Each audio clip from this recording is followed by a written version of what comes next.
Assalamualaikum kawan-kawan. Hari ini, jom kita belajar sama-sama pasal satu benda yang sangat istimewa.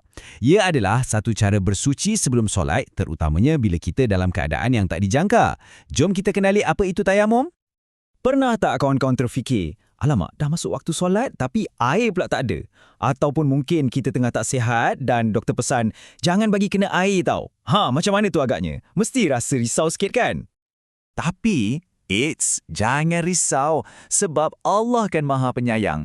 Dalam Islam, ada tahu satu cara khas untuk menggantikan wuduk yang dipanggil tayamum. Ini adalah satu kemudahan yang sangat hebat yang Allah berikan pada kita.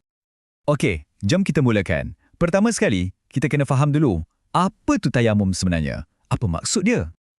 Senang cerita, tayamum ni maksudnya kita menyapu debu tanah yang suci ke muka dan juga ke dua-dua tangan kita.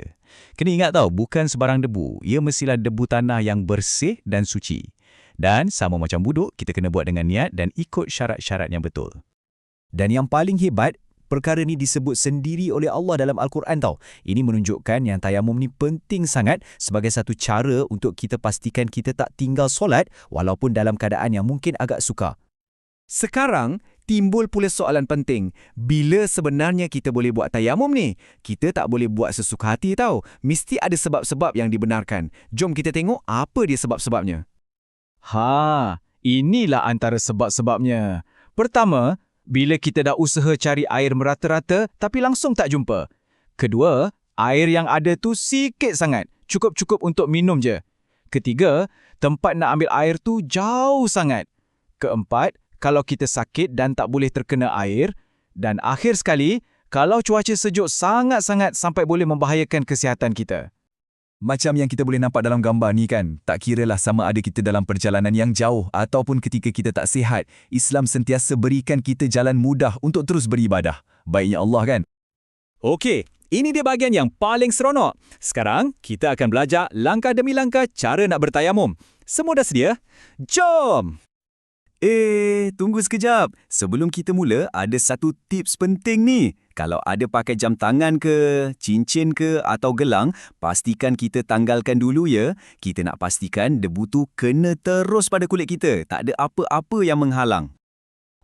Ni satu fakta menarik. Tahu tak, kalau kita rasa susah nak cari debu tanah yang betul-betul suci, sebenarnya kita boleh beli je debu tayamum yang dah siap dijual di kedai-kedai kelengkapan haji dan umrah. Mudah kan? Baiklah, jom kita ikut satu persatu. Pertama, kita mulakan dengan bismillah dan niat dalam hati.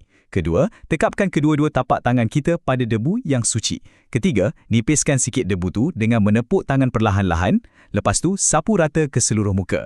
Keempat, kita tekapkan semula tangan, tapi dekat bahagian debu yang baru pula tau. Lepas tu, sapukan pada tangan kanan sampai ke siku. Dan akhir sekali, sapukan pula pada tangan kiri sampai ke siku. Dah siap. Senang je kan? Wah, hebat. Kita dah tahu cara-caranya. Tapi sama macam wuduk, tayamum pun ada syarat sah dan ada juga perkara-perkara yang boleh membatalkannya. Penting sangat untuk kita tahu semua ni, supaya tayamum kita diterima. Di sebelah kiri ni kita boleh nampak syarat sahnya. Mesti dah masuk waktu solat, kena guna debu yang suci dan pastikan tiada najis pada anggota badan. Dan satu lagi yang penting, satu tayamum hanya boleh digunakan untuk satu kali solat fardu sahaja. Di sebelah kanan pula adalah perkara yang membatalkannya. Ia sama macam perkara yang membatalkan wuduk. Dan yang paling utama, tayamum kita akan terbatas serta-merta kalau kita jumpa air sebelum solat. Memahami syarat-syarat ni adalah kunci untuk pastikan ibadah kita sempurna. Jadi sentiasa pastikan kita penuhi semua syaratnya dan elarkan perkara yang boleh membatalkannya, ya kawan-kawan. Kita dah belajar macam-macam pasal tayamum. Tapi pernah tak kita fikir sejenak, kenapa ya Allah sediakan kemudahan sehebat ini untuk kita? Apakah hikmah di sebaliknya? Inilah antara kelebihannya. Tayamum ni adalah bukti kasih sayang Allah. Ia beri kita jalan keluar supaya kita tak akan sesekali meninggalkan solat, walau dalam apa jua keadaan sekalipun. Ia menunjukkan betapa indahnya Islam, agama yang mudah, yang tak pernah menyusahkan umatnya, dan sentiasa mahu kita berada dalam keadaan suci.